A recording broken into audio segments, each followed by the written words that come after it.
संहिता का एक बहुत सुंदर सूत्र है, वो मैं आपको बताना चाहता हूं। और जितने भी महान संत हुए हैं उन सब का यही है, मुझे कहाँ ढूंढो रे बंदे, मैं हूं तेरे पास में। हम तुम्हारे पास में हैं। शिव भगवान ने भी, भगवान शंकर ने भी कहा है पार्वती को उद्बोधित करते हुए कि हे माँ, हे जननी, जगत जननी पार्वती, जो है ये देखो हमारा शरीर ही सबसे बड़ा देवालय है और इसका निर्माण भी देवालय जैसा ही है। शिखर हमारा सिर और सारे एक एक अंग जो उसी प्रकार से बने हुए थे। इसलिए भगवान शंकर कहते हैं देह अस्मिन् वर्तते सुमेरु सप्तद्वीप समन्विता सरिते सागरा क्षत्राणि क्षेत्रपालका मुनियो ऋषियो सर्व नक्षत्रा ग्रह अस्तधा पिठानी पिठानी पीठ देवता, सभी कुछ इसमें है, यहीं पर है। कहां पर? हमारे शरीर के अंदर। तो इसलिए इसे ध्यान रखा करो कि इसी में हमारी सरिता है, इसी में सगरा है, इसी में सुमेरु पर्वत है, इसी में सातों द्वीप है। बड़ी सुंदर बात कही गई है। यही मुनि है, यही ऋषि है, यही सप्त ग्रह है, यहीं पर आपके सभी नक्षत्र हैं, यहीं पर तीर्थ है, तीर्थानी पीठानी वर्तन्ते पीठ देवता, यहीं पर पीठ के देवता हैं। तो इसलिए जो है ना, और ये कैसे उपलब्ध होगा, रोज इसके लिए सूत्र बताते हैं हमारे परम श्रद्धेय पूज्यास्पद स्वामी जी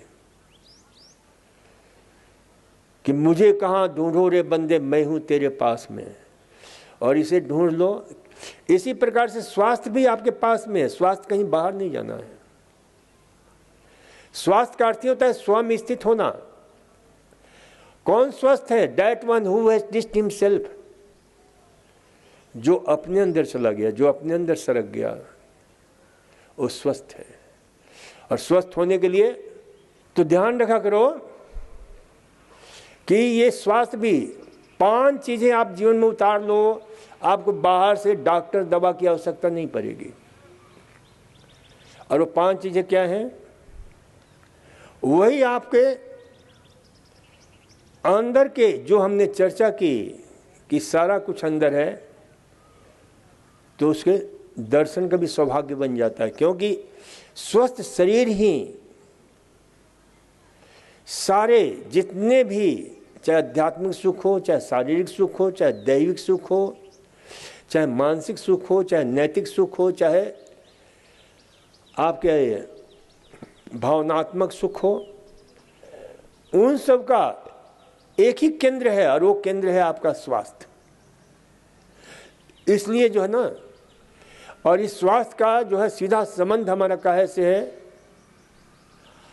आहार विहार विचार, proper diet, proper exercise, proper mental attitude, proper rest, proper cultivation of habit, proper behaviour. ये यदि आपके जीवन में सद गया तो आप महान जो है स्वस्थ हो सकते हो। और इसके जो है ना सबसे श्रेष्ठतम प्रमाण हमारे हैं परम श्रद्धेय पूज्यास्पद स्वामी जी। दूसरे प्रमाण हैं हमारे राष्ट्र के प्रधानमंत्री मोदी जी, जिन्होंने पूरे विश्व में हिंदुस्तान को एक गरिमा प्रदान की है।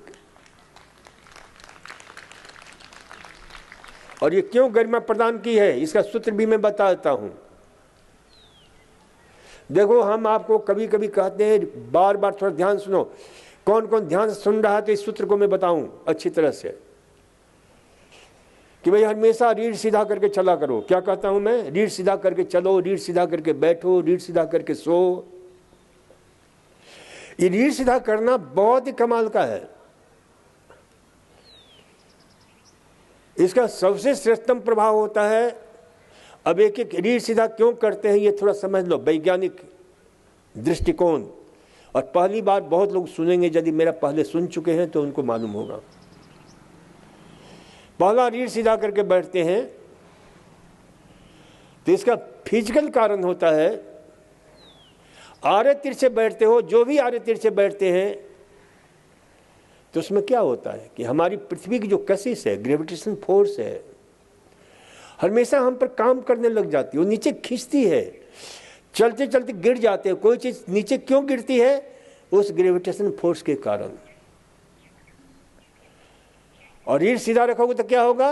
वह फोर्स बिल्कुल लंबवत होने से, पेंडुकुलर होने से क्या होगा कि वो फोर्स जीरो हो जाता है, जीरो के आसपास पहुंच जाता है, जिससे जो अनजाने एक है, यानी शक्ति से लड़ रहे थे, जूझ रहे थे, शरीर के अंदर अपनी ऊर्जा व्यर्थ में खर्च कर रहे थे, रीढ़ सीधा करने से क्या होता है कि वह ऊर्जा आपकी बच जाती है। उस ऊर्जा का उपयोग हमारे स्वास्थ्य के संरक्षण में होता है। इस फिजिकल कारण को समझो, फिजियोलॉजिकल कारण, शरीर क्रिया विज्ञान की दृष्टि से ध्यान रखो, ध्यान सुनो। जब आरे तिरछे उबड़ खाबड़ बैठते हो ना, तो इसका सबसे बड़ा प्रभाव दो अंगों पर होता है,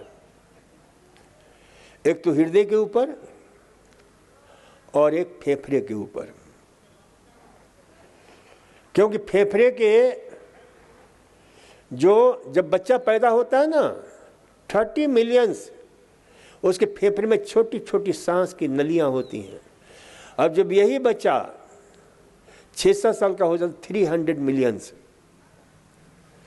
तो जब आप झुक कर बैठते तो क्या होता है, वो बहुत छोटी छोटी हैं अलविलाएं। तो अलविलाएं जो है ना सिकुड़ जाती हैं, सांस अच्छी तरह से नहीं पहुंच पाता है हमारे शरीर में। परिणाम क्या होता है? शरीर में ऑक्सीजन का लेवल कम हो जाता है, कार्बन डाइऑक्साइड की मात्रा बढ़ जाती है, कार्बन मोनोऑक्साइड की मात्रा बढ़ जाती है। और ऐसे लोग जो झुक करके बैठते हैं, झुक करके चलते हैं, तो कैसा होता है? मरे मरे से, तुरे तुरे से, सरे सरे से, उदास, निराश, हताश लोग होते हैं।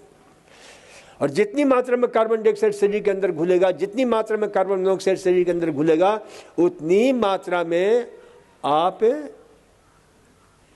मरेंगे। और जितनी मात्रा में ऑक्सीजन आपके शरीर के अंदर घुलता है, उतनी ही मात्रा में आप जीवंत होते हैं। इसलिए प्राणायाम का बहुत बड़ा महत्व है। तो रीढ़ सीधा करके नहीं बैठते हो तो हमारा देखते हो ना, और इसका परिणाम, सबसे बड़ा परिणाम हम कब देखते हैं? ठंड के दिनों में बहुत लोग क्या करते हैं? सिगरी जला देते हैं, खिड़कियां, रोशनदान, दरवाजे सब बंद, और शरीर में इतनी मात्रा में कार्बन डाइऑक्साइड, मोनोऑक्साइड घुल जाता है कि सुबह उठते हैं तो इस धरती से ही चले जाते हैं, मर ही जाते हैं। क्योंकि कार्बन डाइऑक्साइड उतनी मात्रा, अभी हम आधे अधूरे मर रहे हैं, आधा अधूरा जी रहे हैं, क्योंकि कार्बन डाइऑक्साइड थोड़ा सा, ऑक्सीजन भी थोड़ा मिल जाता है। तो रीढ़ को हमेशा सीधा रखो, प्राणायाम करो तो रीढ़ को सीधा रख करके, चलो तो रीढ़ सीधा रख करके, बैठो तो रीढ़ सीधा रख करके, ताकि आपका फेफड़ा जो है ना अच्छी तरह से ऑक्सीजन को इंटेक कर सके। तो इसे ध्यान रखा करो।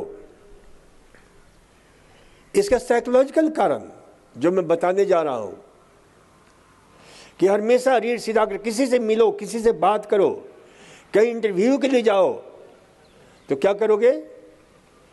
रीढ़ सीधा करके आंख में आंख मिलाकर बात करोगे, आंख में आंख मिलाकर बात करोगे।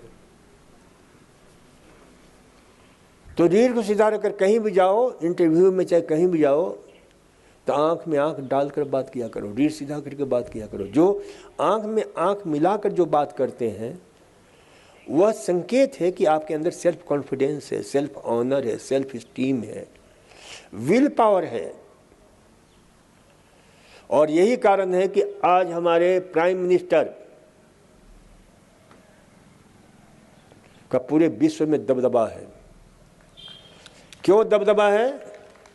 तो सुनो मेरी बात। जब ये प्राइम मिनिस्टर नहीं बने थे तो इनका एक इंटरव्यू आया था टीवी के ऊपर।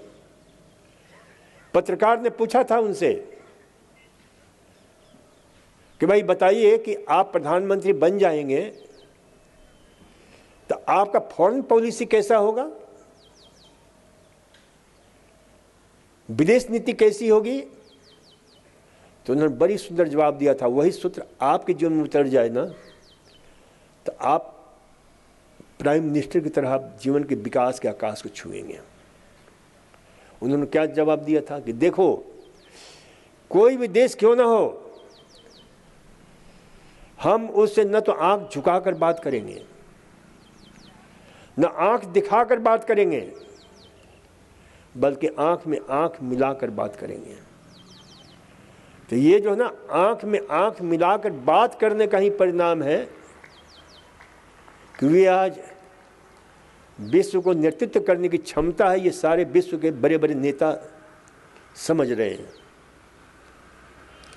और जहां भी जाते हैं वहां के प्रधानमंत्री हो, राष्ट्रपति हो, उनके सम्मान में किस प्रकार, आज तक ऐसा हुआ नहीं जो गले से गले मिल रहे हो और सेकंडों तक गले मिलते हो। तो ये जो है ना, आंख में आंख मिलाकर बात करने का, और उसके साथ अपने भारतीय संस्कृति, भारतीय परंपरा, भारतीय आदर्श, भारतीय संस्कार, ये कभी हम भूलना नहीं चाहिए। हम भूल गए थे, वह पुनः उद्घाटित हो रहा है कि इन सारी चीज़ों के साथ हम कहीं भी जाते हैं, उसे लेकर के जाते हैं तो वहाँ के, क्योंकि हमारी संस्कृति सबसे पुरानी है। जब पाश्चात्य संस्कृति सुगबुगा रही थी, जैसे नया उसका जन्म हो रहा था, तब तक हमारी संस्कृति विकास के आकाश को छू रही थी। ये सबसे बड़ा जो है ना, क्योंकि हम उस देश के निवासी हैं, भारत भूमि की जो है हम संतान हैं, भारत माता की संतान हैं, जहाँ विश्व के जो है नेतृत्व करने की क्षमता है। और वह हमें मिला है संस्कार में। योग का संस्कार है, गरिमापूर्ण संस्कार है, उपनिषद, ऐसा साहित्य जो आज तक लिखा नहीं गया। तो खैर, तो ये ध्यान रखें कि भाई रीढ़ को सीधा रखो। और इसके स्पिरिचुअल कारण, आध्यात्मिक चिकित्सा की दृष्टि से देखो, ऊर्जा के 7 केंद्र हैं आपके पीठ के, रीढ़ के अंदर, जिसको बोलते हैं hypogastric plexus, solar plexus, carotid plexus, cardiac plexus, plexus of command and crown plexus. ये हमारे जो है ना ऊर्जा के महती केंद्र हैं, जिनको हम योग की भाषा में बोलते हैं स्वाधिष्ठान चक्र, मूलाधार चक्र, मणिपुर चक्र, हृदय चक्र,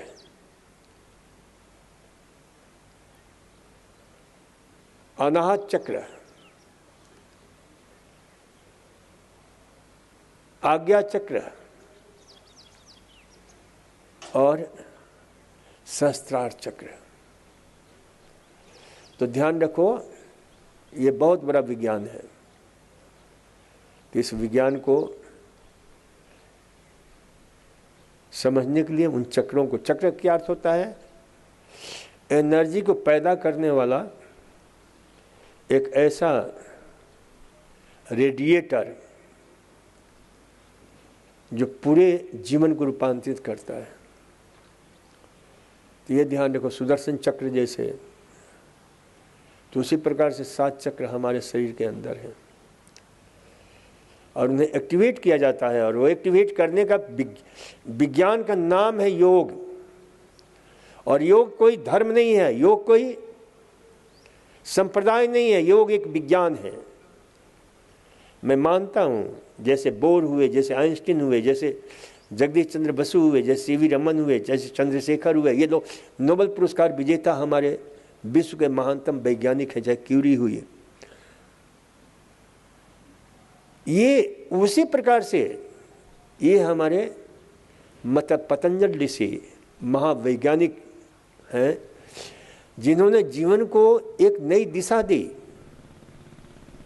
कि कैसे हम उस परम आनंद को, परम सुख को, परम शांति को हम उपलब्ध हो सकते हैं।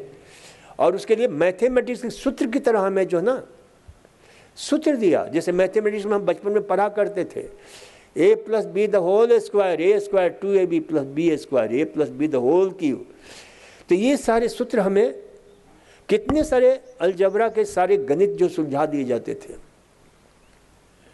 और हर जगह सूत्र थे, चाहे फिजिक्स हो चाहे केमिस्ट्री हो, सब जगह सूत्र काम करता। तो ये परम सुख, परम शांति, परम ऐश्वर्य का ये सूत्र है अष्टांग योग, यम नियम आसन प्राणायाम प्रत्याहार धारणा ध्यान समाधि, ये सूत्र हैं। इन सूत्रों का हम पालन करते हैं और शुरू ही होता है, शुरू से ये सूत्र कहां शुरू होता, अथ अनुशासनम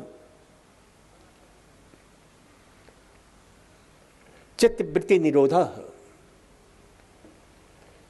ये सूत्र आगे बढ़ता चला जाता है। कितना एक छोटे शब्द में अर्थ अनुशासन कितनी विराट अर्थ को सन्निहित किए हुए हैं, अद्भुत है।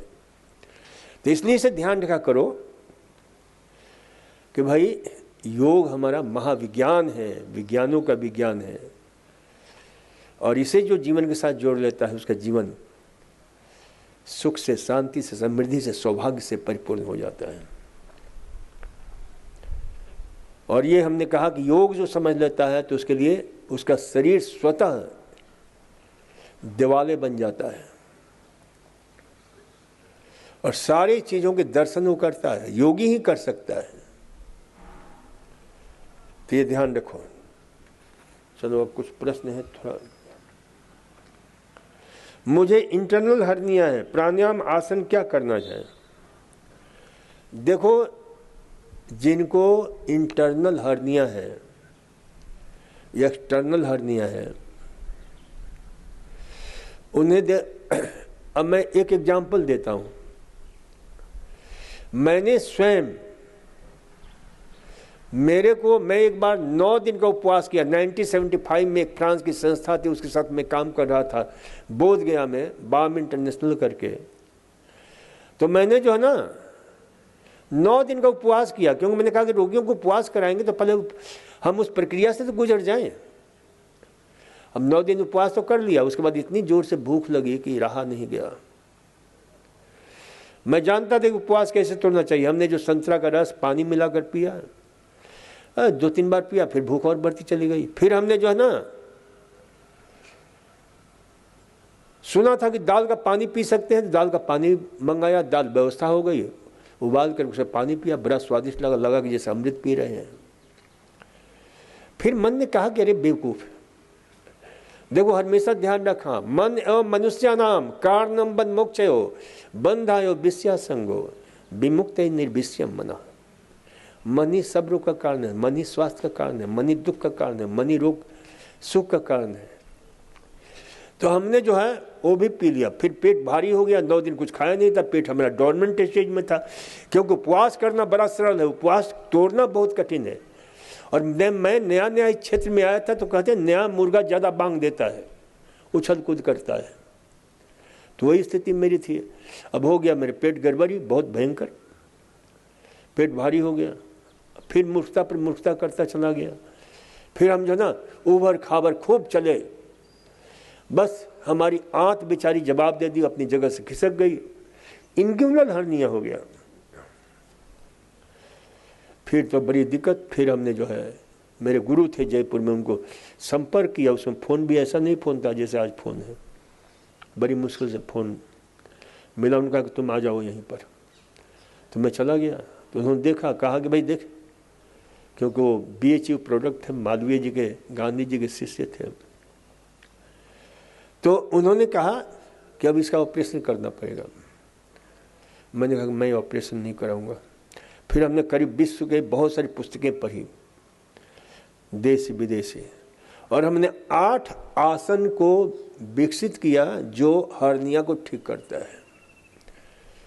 तो मैंने देखा कि उससे मेरा हर्निया ठीक हो गया। आज तक हर्निया मेरा बिल्कुल शांत, कोई दिक्कत नहीं है। और वो आसन मैं आज भी करता हूँ। बड़े सरल आसन है, और अब तो कठिन आसन भी मैं काफ़ी कर लेता हूँ। तो ये ध्यान रखा करो कि आसन करो, लेकिन आसन में भी मेरी एक पुस्तक है पेट के रोगों की प्राकृतिक चिकित्सा। उसमें पेट संबंधी जितनी बीमारियां हैं ना, उन सबको हमने दिया है, क्योंकि हर्निया कई प्रकार के होते हैं, 13-14 प्रकार के होते हैं। तो ये ध्यान रखो कि हर्निया के लिए कुछ आसन विशेष रूप से, जैसे एक एक पांव को ऊपर उठाने का 5-5 बार करो, फिर दोनों पांव उठाओ, और उठाने के पहले एक तकिया अपने नितंब के नीचे रख दो, कमर और नितंब के नीचे रख दो, और फिर उसके बाद एक एक पांव को गोल गोल घुमाओ, क्लॉकवाइज एंटी क्लॉकवाइज, फिर दूसरे को घुमाओ, फिर दोनों मिलाकर घुमाओ, फिर दोनों पैर मिला करके दोनों घुटनों को नजदीक लाओ, फिर फैलाओ, फिर घुटने को नजदीक लाओ, फैलाओ। फिर उसी में आप कंद्रासन करो, सेतुबंध आसन करो।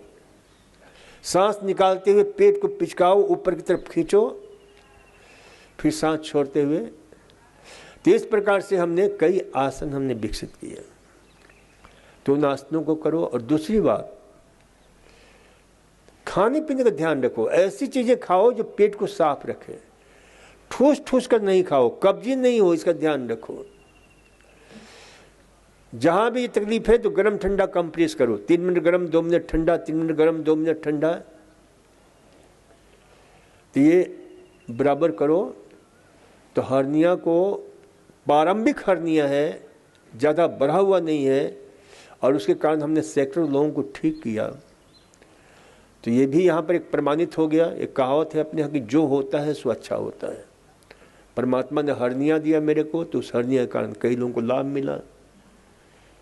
पुस्तक हमने लिखी तो उससे लाभ मिला। तो ये ध्यान रखो। तो खाने पीने में ऐसी चीज़ें खाओ जो कब्जी को नाश करे, कब्ज होने नहीं दे। थोड़ा थोड़ा खाओ, एक साथ ठूस ठूस कर मत खाया करो। हर्निया के लिए सबसे खतरनाक चीज़ है ठूस ठूस कर नहीं खाना। तो ये हर्निया में ध्यान रखना है।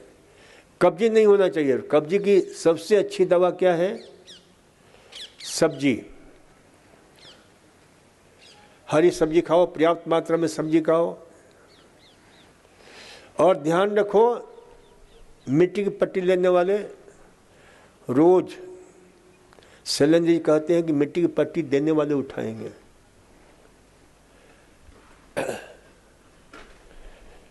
तो उठा लिया करो, भले उठोने दो, थोड़ा सा कुछ देर रुको।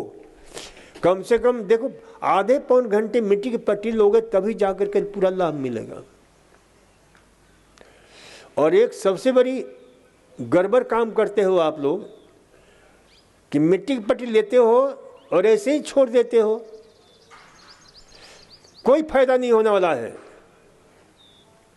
जब तक इसे ढको नहीं तब तक उसका अच्छी तरह से जो लाभ मिलना चाहिए वो नहीं होता है, क्योंकि उससे उसका रेडिएशन होता रहता है। जो प्रभाव होता है वो विकिरणित हो जाता है बाहर। जो पेट के लिए दे रहे हो तो उसका कोई फायदा नहीं होगा। तो इसे ध्यान रखो कि भाई इस प्रकार की जो है ना, मिट्टी की पट्टी भी लेने में थोड़ी सावधानी रखा करो। ढक दिया करो, सिर का भी ढको। आप लोगों को 2-2 तौलिया दिया गया है, किस लिए दिया गया है?